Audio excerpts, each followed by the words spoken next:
नमस्कार माझ्या विद्यार्थी मित्र आणि मैत्रिणींनो, मी प्राध्यापक R.D. शेले आपलं इंदिराबाई ललवाणी कनिष्ठ महाविद्यालय जामनेरपुरा जामनेर या शैक्षणिक संकुलात आपलं मनापासून स्वागत करतो।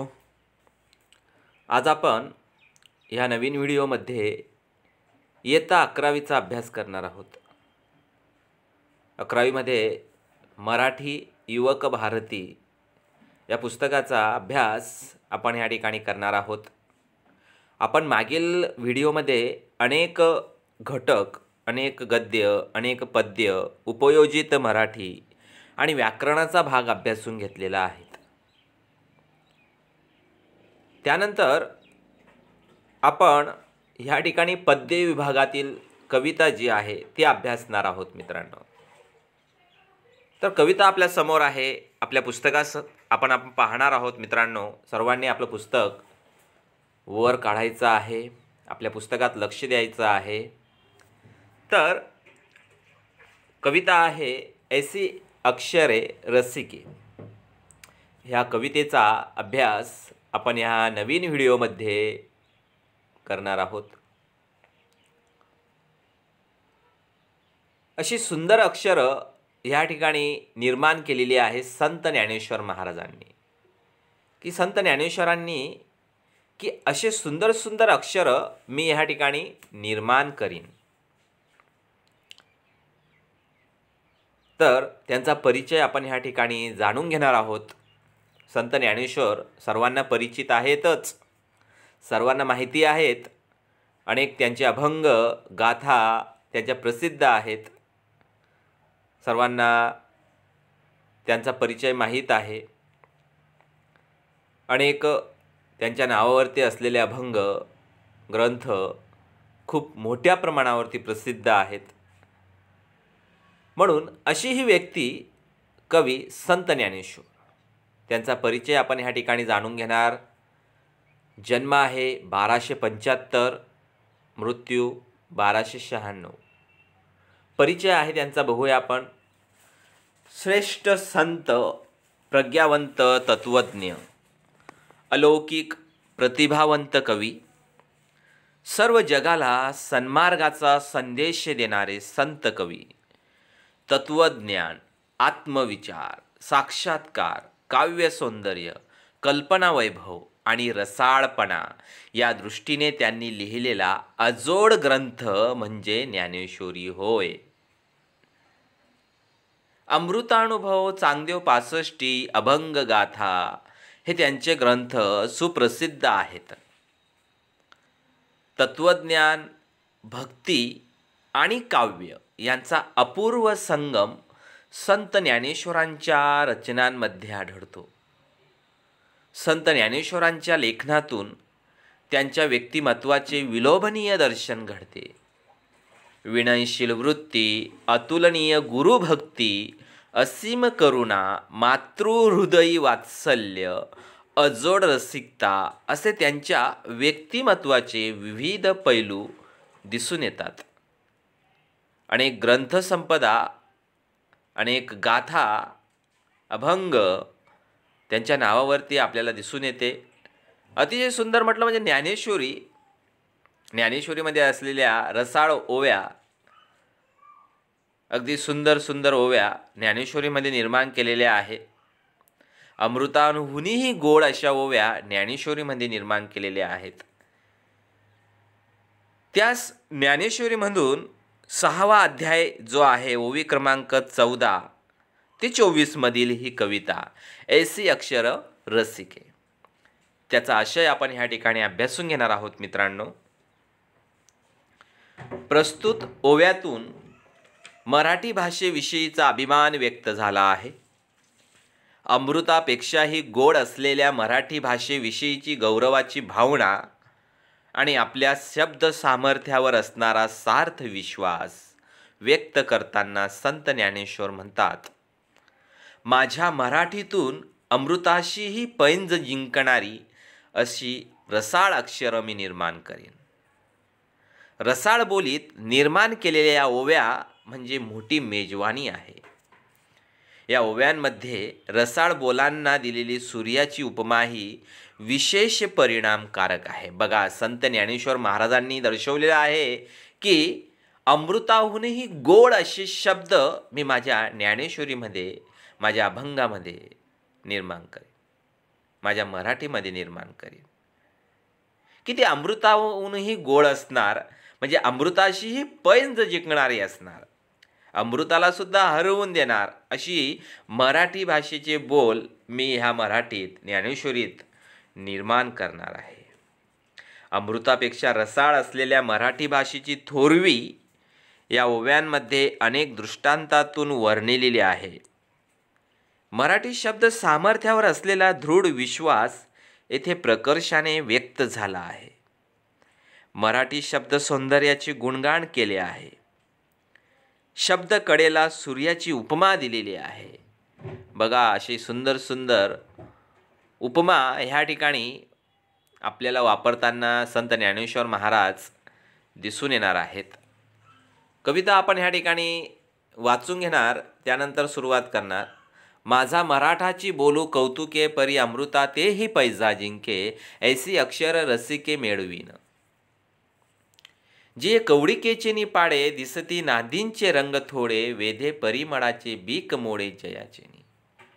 एका रसाळपणाची या लोभा, की श्रवणीची होती जिभा, बोले इंद्रिया लागे कळंबा एकमेका.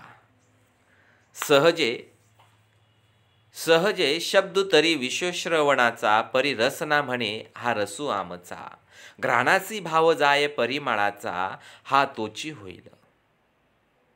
नवल बोलतीये रेखीची वाहनी, देखता डोळ्याही पुरो लागे धणी. ते म्हणती उघडली खाणी रूपाची हे, जेथ संपूर्ण पद उभारे, तेथ मनची धावे बहिरे. बोलू भुजाही आविष्करे अलिंगावया. ऐसी इंद्रिये आपुला लिया भावी, झोंबती परितो सरीसेपणेची बुझावी. जैसा ऐकला जग चेववी, सहस्र करू. तैशी शब्दाचे व्यापकपण देखीजे असाधारण, पाहतया फावग्या फावती गुण चिंतामणीचे. हे असो तू या बोलांची ताटे भली, वरी कैवल्य रसे वंगरिली. ही प्रतिपत्ती मिया केली निष्कामासी, आता आत्मप्रभा नीच नवी. तेची करुणी ठाण दिवी, जो इंद्रिया ते चोरुनी जेवी. तयासीची भावे एथ श्रवणाचेनी पांगे, विन श्रोतया हो आवे लागे. हे मनाचेनी निजांगे भोगी जे गा. बघा, इतकं सुंदर सुंदर वर्णन यांनी आपल्या ज्ञानेश्वरीमध्ये दर्शवलेलं आहे की कशा पद्धतीची मराठी मी निर्माण करणार आहे, मराठी कशा पद्धतीची आहे, मराठीचे बोल कसे आहेत, किती हवीशी वाटणारी ही मराठी भाषा आहे, त्याबद्दलचं वर्णन त्यांनी ह्या कवितेमध्ये केलेलं आपल्याला दिसून येतं मित्रांनो. म्हणजे अमृतापेक्षा रसाळ असलेल्या मराठी भाषेची थोरवी या ओव्यांमध्ये अनेक दृष्टांतांमधून वर्णिलेली आहे. मराठी शब्द सामर्थ्यावर असलेला दृढ विश्वास येथे प्रकर्षाने व्यक्त झाला आहे. मराठी शब्द सौंदर्याचे गुणगान केले आहे. शब्द कळेला सूर्याची उपमा दिलेली आहे. अवयवांना, प्रत्येक अवयवांना ही भाषा आपलीशी वाटणारी आहे, आपल्याला हवीशी वाटणारी आहे. ह्या भाषेचा कशा पद्धतीने संत ज्ञानेश्वर महाराजांनी तिचं वर्णन केलेलं आहे. काय म्हणतात संत ज्ञानेश्वर महाराज पहिल्या ओळीमध्ये आपण ह्या ठिकाणी जाणून घेऊया. माझा मराठाची बोलू कौतुके, परी अमृता तेही पैजा जिंके. ऐसी अक्षरे रसिके मेळवीन. काय म्हणतात की मराठी भाषेचा गौरव करताना व शब्दांची महती सांगताना संत ज्ञानेश्वर म्हणतात, कौतुकास्पद असलेला माझा मराठीचा बोल, माझा मराठीचा शब्द अमृताशीही पैंज जिंकणारा आहे, अमृताला सुद्धा मागे टाकणारा आहे. अशी रसाळ अक्षरे मी मराठीत निर्माण करणार आहे. संत ज्ञानेश्वर म्हणतात की अमृतापेक्षाही गोड अशी सुंदर मराठी ही माझी मराठी मी ह्या ज्ञानेश्वरीमध्ये निर्माण करणार. ती अमृताला सुद्धा हरवणारी भाषा आहे, अमृतालाही सुद्धा फिके पाडणारी भाषा आहे. इतकी सुंदर अमृतापेक्षाही गोड तिची पैंज जिंकणारी अशी ही आपली मराठी. संत ज्ञानेश्वर महाराज आपल्याला लक्षात आलं मित्रांनो अशा पद्धतीने की मराठी भाषेचं गुणगान गाताना आपल्याला त्या ठिकाणी दिसून येतात की माझा मराठीचा बोल शब्द मला कौतुकाचा वाटतो. अमृताशी जरी पैज लावली तरी माझा मराठीचा बोल ती पैज जिंकेल, कारण अमृतापेक्षाही माझ्या मराठी भाषेत गोडवा व माधुर्य अधिक आहे मित्रांनो. अशा पद्धतीने पुढच्या ओळीमध्ये काय म्हणतात कवी, जिये कोवळी केचेनी पाडे दिसती नांदींचे रंग थोडे वेधे परिमळाचे बीक मोडे जयाचिनी. कवी म्हणतात जे कवळी केचेनी पाडे दिसती नांदींचे रंग थोडे वेधे परिमळाचे बीक मोडे जयाचिनी. काय सांगायचंय कवीला, या शब्दांची कोमलता इतकी आहे की त्यांच्यापुढे संगीताचे रंगही फिके पडतात. या शब्दांची कोमलता इतकी आहे की त्यांच्यापुढे संगीताचे रंगही फिके पडतात. माझ्या शब्दांना इतका गंध आहे की त्यापुढे फुलांच्या सुगंधाचेही बळ तोकडे पडते, सुगंधाचेही गर्वहरण होते. कोणतं असं फूल बनलेलं नाही ते माझ्या मराठीपेक्षा सुगंधित आहे. सुगंध असा गर्वहरण होतो, फुलांच्या सुगंधाचं गर्वहरण होतं. इतका गंध माझ्या मराठीमध्ये निर्माण झालेला आहे, माझ्या भाषेमध्ये निर्माण झालेला आहे. मी माझ्या भाषेमध्ये निर्माण करणार आहे. माझ्या मराठी शब्दांची इतकी कोमलता आहे की त्यातून फुलासारखा सुगंध येतो. हा सुगंध असा आहे की प्रत्यक्ष फुलातल्या सुगंधाचे बळ त्याच्यापुढे तोकडे पडते. इतकी माझी मराठी भाषा गंधित आहे, सुगंधित आहे. बघा, इतकं सुंदर सुंदर वर्णन या ठिकाणी संत ज्ञानेश्वर महाराज मराठीचं करत आहेत. एका रसाळपणाची या लोभा की श्रवणीची होती जिभा बोले इंद्रिया लागे कळंबा एकमेका. काय म्हणतात कवी संत ज्ञानेश्वर, मराठी भाषेच्या रसाळपणाचा इतका मोह होतो की कानांना जिभा फुटतात. बघा, श्रवण म्हणजे काय, कान. श्रवणीची होती जिभा म्हणजे श्रवणी म्हणजे काय, कान, होती जिभा. अशा पद्धतीने मराठी भाषेचा रसाळपणाचा इतका मोह होतो की कानांना जिभा फुटतात. म्हणजेच त्या कानांना श्रवणाला स्वाद येतो. शरीराचे सर्व अवयव म्हणजे सर्व इंद्रिये एकमेकांशी भांडू लागतात. प्रत्येक इंद्रियाला मराठी भाषा केवळ आपलीच आहे असे वाटू लागते. प्रत्येक इंद्रियामध्ये असं प्रेमळ भांडण जुंपलं जातं मित्रांनो की ही भाषा, ही मराठीचे बोल माझे आहे, आपलेच आहे, असं प्रत्येक इंद्रिय बोलताना दिसून येतो. म्हणून श्रवण म्हणजे काय, कान. कान म्हणतात की हा भाग, हा विषय, ही भाषा ही माझी आहे, तो माझा विषय आहे. म्हणून त्याला ते आस्वादायचे आहे, कानांना आस्वादायचं आहे. कारण की कानांना जिभा फुटलेले आहेत, कारण ते आस्वादायचं आहे, त्यांना त्याचा आस्वाद घ्यायचा आहे, मराठीचा आस्वाद घ्यायचा आहे. अशा पद्धतीने म्हणजेच या ठिकाणी की संत ज्ञानेश्वरांना मराठी भाषेच्या रसाळपणाविषयी भाष्य करायचे आहे. ते म्हणतात, माझी मराठी भाषा इतकी रसाळ आहे की तिच्या रसाळपणाच्या मोहाने कानालाही जिभा फुटतात. म्हणजे कानाला ती जिभेप्रमाणे आस्वादाविषयी वाटते. एवढेच नव्हे तर प्रत्येक इंद्रियाला मराठी भाषा स्वतः आस्वादाविषयी वाटते. यासाठी सर्व अवयवांमध्ये व पंचेंद्रियांमध्ये प्रेमळ भांडण जुंपले आहे. प्रत्येक इंद्रियाला मराठी भाषा आपलीशी वाटताना आपल्याला दिसून येते. अशी भाषेच्या रसाळपणाविषयीची पराकोटीची कल्पना संत ज्ञानेश्वरांनी ह्या भाषेला खरंच एकमेवा द्वितीय ठरवलेली आपल्याला दिसून येते. पुढे काय म्हणतात,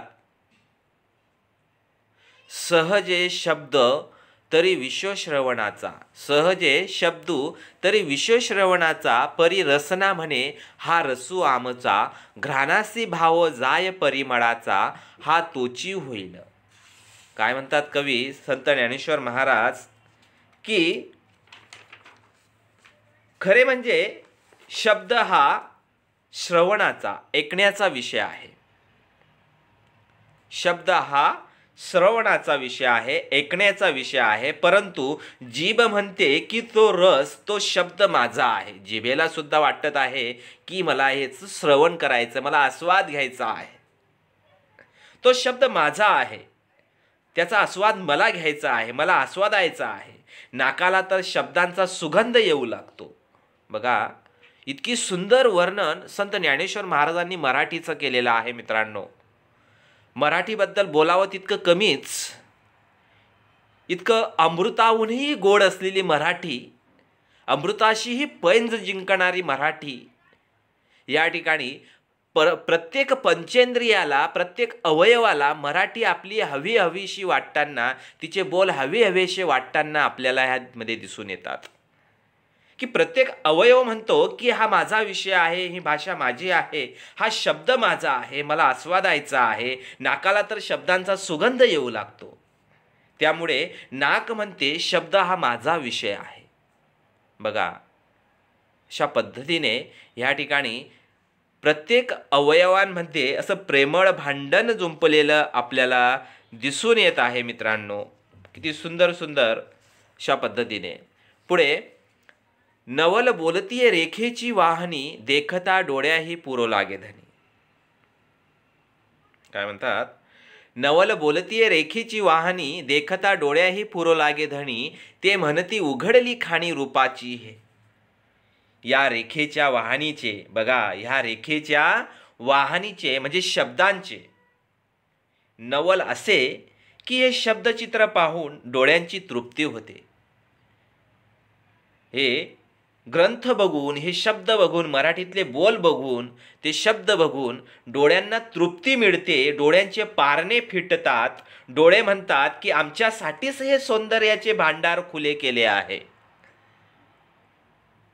हे आमच्यासाठीच भाषा निर्माण झालेली आहे, हा शब्द माझाच आहे, असे डोळे म्हणताना ह्या ठिकाणी दिसून येतात. बघा, असं प्रत्येक इंद्रिय, जो तो इंद्रिय बोलत आहे की हा माझा विषय आहे, ही माझी भाषा आहे, हा माझा शब्द आहे,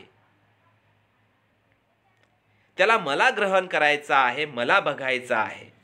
अशा पद्धतीने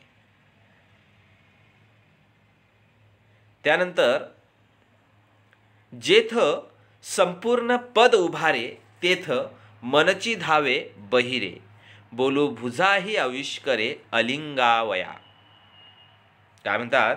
जेव्हा मराठी भाषेबद्दल बोलायचं म्हटलं म्हणजे जेव्हा संपूर्ण सार्थ असा शब्द उभा ठाकतो, एक शब्द तयार होतो, संपूर्ण सार्थ शब्द उभा ठाकतो, तेव्हा मन त्याला आस्वादण्यासाठी शरीराबाहेर झेप घेते आणि हात त्याला मिठीत घ्यायला पुढे सरसावतात. हातांना आलिंगन द्यावेसे वाटते. मित्रांनो, बघा, प्रत्येक अवयवांमध्ये तर भांडण जुंपलेलंच आहे. प्रत्येक अवयवाला ही भाषा आपलीशीच वाटत आहे. प्रत्येक अवयव त्याला श्रवणाचा विषय दर्शवत आहे.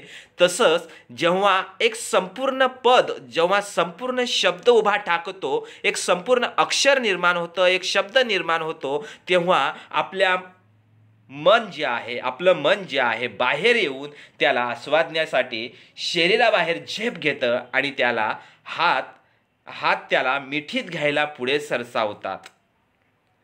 त्याच्याशी आलिंगन घालण्यासाठी संपूर्ण मन, हात त्याला आलिंगन द्यावेसे वाटत असतं. बघा, इतकं सुंदर. पुढे, ऐसी इंद्रिये आपुला लिया भावी, झोंबती परी तो सरीसेपणीची बुझावी, जैसा एकला जग चेववी सहस्र करू. काय म्हणतात? अशा प्रकारे सर्व इंद्रिये आपापल्या परीने शब्दाला बिलगतात आणि शब्दही उत्तम प्रकारे सर्व इंद्रियांचे समाधान करतो. ज्याप्रमाणे एकटा सूर्य चराचराला उजाडतो, त्याचप्रमाणे बघा, अशा पद्धतीने की सर्व इंद्रिये जे आहे आपल्या आपल्या परीने जे शब्दाला बिलगताना दिसून येतात, शब्दही त्यांना उत्तम प्रकारे समाधान करताना दिसून येते. मराठी भाषेबद्दल प्रत्येकाचं आपुलकी आहे, प्रत्येकाचं प्रेम आहे मराठी भाषेबद्दल, म्हणून तिच्याबद्दल जिव्हाळा आहे, म्हणून तिला जपायला पाहिजे. म्हणून प्रत्येक अवयवाला ती हवीशी वाटताना दिसून येते. प्रत्येक अवयवांमध्ये असं प्रेमळ भांडण झुंपताना दिसून येतं आणि त्यांचे संपूर्ण लाड जे आहे ही मराठी भाषा पुरवताना दिसून येते. म्हणून एक सहस्रकरू म्हणून या ठिकाणी दर्शवलेलं आहे. ज्याप्रमाणे सूर्य, सहस्रकरू म्हणजे काय? सूर्य जसा संपूर्ण पृथ्वीला, संपूर्ण जगताला प्रकाशित करतो, संपूर्णतः पृथ्वी जी आहे प्रकाशमान करतो, तशाच पद्धतीने ही मराठी भाषा आपल्याला प्रकाशित करत असते, आपल्याला समाधानी करत असते, आपल्याला खुश करत असते. अशा पद्धतीने तैसे शब्दांचे व्यापकपण, काय म्हणतात, तैसे शब्दांचे व्यापकपण देखीचे असाधारण, पाहतया फावग्या फावती गुण चिंतामणीचे. काय म्हणतात संत ज्ञानेश्वर महाराज? त्याप्रमाणे माझ्या मराठी शब्दाचे असामान्य, अलौकिक असे व्यापकपण, विस्तार, अफाटपणा आहे. काय म्हणतात की माझ्या मराठी शब्दांचे असामान्य, अलौकिक असे व्यापकपण आहे, विस्तार आहे, अफाटपणा आहे. जाणकार रसिक लोकांना तर मराठी भाषा ही हर एक इच्छा पूर्ण करणाऱ्या चिंतामणीसारखी भावते, म्हणजेच पसंतीस येते, आवडते की हा माझा विषय. प्रत्येक व्यक्तीला, प्रत्येक मोठ्या मोठ्या व्यक्तीला, जाणकार व्यक्तीला ती माझ्या चिंतामणीसारखी, बघा चिंता हरणारी, आपण ज्याला म्हणतो की आपली चिंता हरणारा जो असतो, तशी ही मराठी भाषा आहे. ती मराठी भाषा ऐकल्यानंतर, वाचल्यानंतर, बोलल्यानंतर की खरोखर आपली संपूर्ण आपली चिंता जी आहे हरवली जाते. मनातील इच्छा पूर्ण करणारा अलौकिक मणी म्हणजेच चिंतामणी, ती पूर्ण करणार आहे ही मराठी भाषा आहे.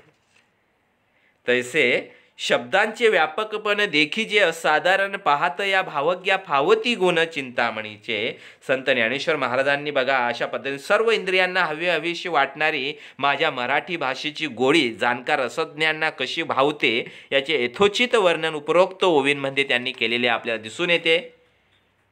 तसंच मराठी भाषेबद्दल सूर्य जसा चराचराला उजळून टाकतो, तशी मराठी भाषेला बिलगणाऱ्या सर्व अवयवांना तू उत्तम प्रकारे समाधान देत असते. असे मराठी शब्दांचे विस्तारलेपण, अथांगपण असामान्य असे आहे. चिंतामणी हे रत्न जसे सर्व माणसांची मनोइच्छा पूर्ण करण्यास सक्षम आहे, तसे मराठी बोल हे सर्व रसिकांना व जाणकारांना मनोमन भावतात. भावाज्ञांना मराठी भाषेत चिंतामणीचे सगुण सापडतात. अशा पद्धतीने म्हणून मराठी शब्दांच्या व्यापकपणाची व अर्थ सघनतेची यथोचित महती सांगताना संत ज्ञानेश्वरांचा मराठी भाषेविषयीचा दृढ आणि प्रगाढ आत्मविश्वास ह्या ओव्यांमध्ये आपल्याला दिसून येत आहे. मित्रांनो, पुढे हे असो तू या बोलांची ताटे भली, वरी कैवल्य रसे वंगरिली, ही प्रतिपत्ती मिया केली निष्कामासी. हे असो संपूर्ण जाऊ द्या, तर मी या मराठी शब्दांची शिगोशिग ताटे भरलेली आहे. बघा, तुम्हाला आस्वादण्यासाठी, संपूर्ण मराठीयांना आस्वादण्यासाठी, प्रत्येकाला आस्वादण्यासाठी मी ह्या मराठीचे, या शब्दांचे मी शिगोशिग ताटे भरलेले आहे. त्यावर कैवल्य रस वाढला आहे. अशी निष्काम कर्मयोगाची मेजवानी मी तयार केली आहे. एक मेजवानी आहे, हे आस्वादायला हवं. प्रत्येक घटक, प्रत्येक शब्द जो आहे आस्वादण्यासारखा आहे मराठीमध्ये, ज्ञानेश्वरीमध्ये. म्हणून यामध्ये, ह्या ज्ञानेश्वरीमध्ये, ह्या मराठीमध्ये मी माझी शिगोशिग ताटे भरलेली आहे आणि त्यावरती असलेला कैवल्य रस जो आहे तो त्यावरती मराठी भाषेने ह्या ठिकाणी वाढलेला आहे.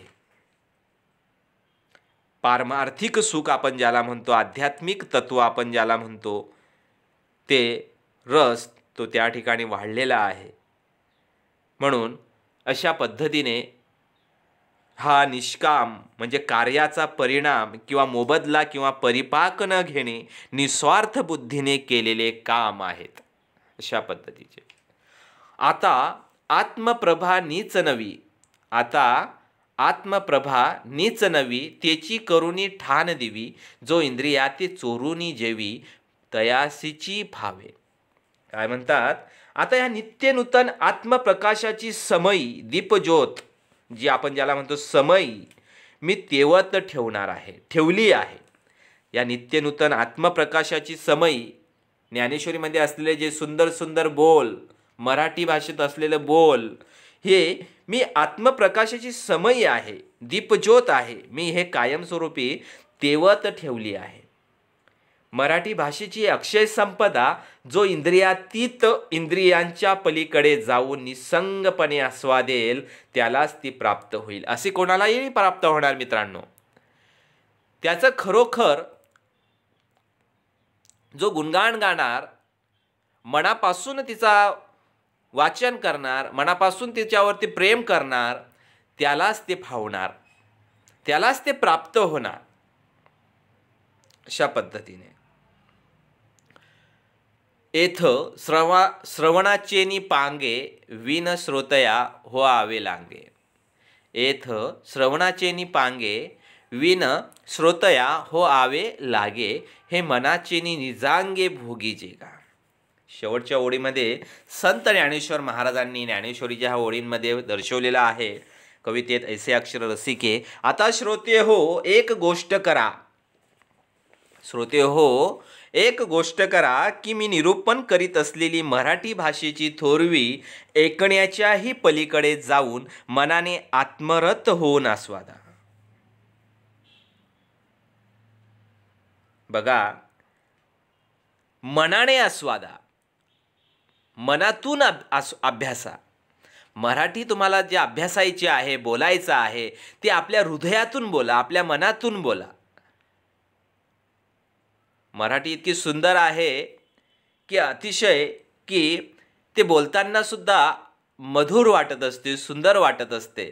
आपण अनेक वेळेस पाहत असतो, अनेक ठिकाणी जे बोलतात मराठी भाषेची ते एक टेहाळणी होते मित्रांनो. म्हणून तिच्याबद्दलचं प्रेम आपल्याला असू द्या, प्रेमाने तिच्याशी बोला, प्रेमाने आपण त्यांच्याशी बोला. कारण की आपल्यातील जे बोल निघणार आहे ते अतिशय मधुर असले पाहिजे, सुंदर असले पाहिजे, गोड असले पाहिजे. म्हणून अशी ही मराठी भाषा अतिशय सुंदर आहे. तिचं बोलणं जे आहे, आपण जे बोलणार आहे, जो विषय आहे, तो अतिशय चांगल्या पद्धतीने जर आपण तिला हाताळली तर चांगल्या तऱ्हेने ते अतिशय अधिकच सुंदर ते आपल्याला दिसून येणार आहे. म्हणून हा कैवल्य रस मोदक तुम्ही मनाने अनुभवायला पाहिजे. हा संत ज्ञानेश्वर महाराजांनी हा कैवल्य रस आपल्याला ताटामध्ये वाढून ठेवलेला आहे. कैवल्य रस मोदक आहे की तो खूप आत्मिक समाधान त्यातून आपल्याला मिळणार आहेत.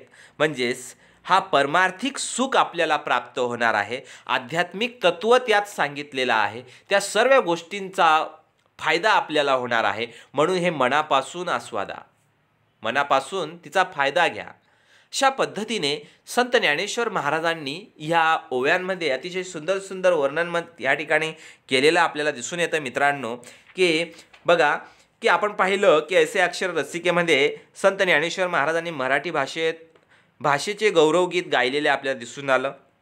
मराठी भाषेचे शब्द सामर्थ्य, कौडिकता, रसमयता, सौंदर्यपूर्ण व भावपूर्ण अभिव्यक्ती मनोहारी दृष्टांतातून साकार करणे ही या रचनेची मध्यवर्ती कल्पना आपण अभ्यासून घेतली मित्रांनो. अमृताहून गोड असलेली मराठी भाषा सर्व इंद्रियांचा आत्मीय आस्वादक विषय ठरताना आपल्याला दिसून येते. ही सौंदर्याची खाण पाहताना डोळे दिपताना दिसून येतात. सूर्याने सर्व जग उजाळावे तशी मराठी भाषेची आत्मप्रभा अभिजात असताना आपल्याला दिसून येते. मराठी भाषा सामान्य जनांपासून जाणकार रसज्ञांपर्यंत मनाला थेट भावताना दिसून येते. निष्काम कर्मयोग्यांसाठी कैवल्य रसाने भरलेल्या ताटाची मेजवानी मी अर्पण केली आहे, ती निसंगपणाने मनाने आस्वादा, असा संदेश संत ज्ञानेश्वर महाराजांना रसिकांना देताना दिसून येतात. संस्कृतातील भगवद्गीतेचा मराठी भाषेत भाष्यानुवाद करताना ज्ञानेश्वरीच्या 6व्या अध्यायांमध्ये प्राचीन ओवी छंदात मराठी भाषेचा सार्थ अभिमान व्यक्त केला आहे. प्रस्तुत ओव्यांमध्ये मराठी भाषेच्या शब्द सामर्थ्यावरचा दृढ विश्वास व्यक्त करताना येथे ज्ञानेश्वरांनी कमालीची भावोत्कटता साकारलेली आपल्याला दिसून येते. प्रसाद, माधुर्य हे काव्यगुण यामध्ये प्रकर्षाने प्रकट झालेले आपल्याला दिसून येतात. म्हणून मराठी भाषेची आल्हाददायक रचना आस्वादताना आपला ऊर मराठीच्या नितांत प्रेमाने भरावून जातो. इतकी सोज्वळ रसमय अभिव्यक्ती व संत ज्ञानेश्वर माऊलींनी साकारलेली आहे आणि मराठी भाषेचे हे एक नितांत जपावे असे देशिकार लेणे असताना आपल्याला दिसून येतात. बघा, असं सुंदर सुंदर वर्णन ह्या ठिकाणी आपल्याला दिसून येतात. बघा, जी विविध प्रतिभावंत लेखक आहे, कवी आहे, त्यांनी सुद्धा अनेक मोठमोठे ग्रंथ मराठीमध्ये निर्माण केलेले आहे. ते सुद्धा आपल्याला वाचावेसे वाटत असतात मित्रांनो.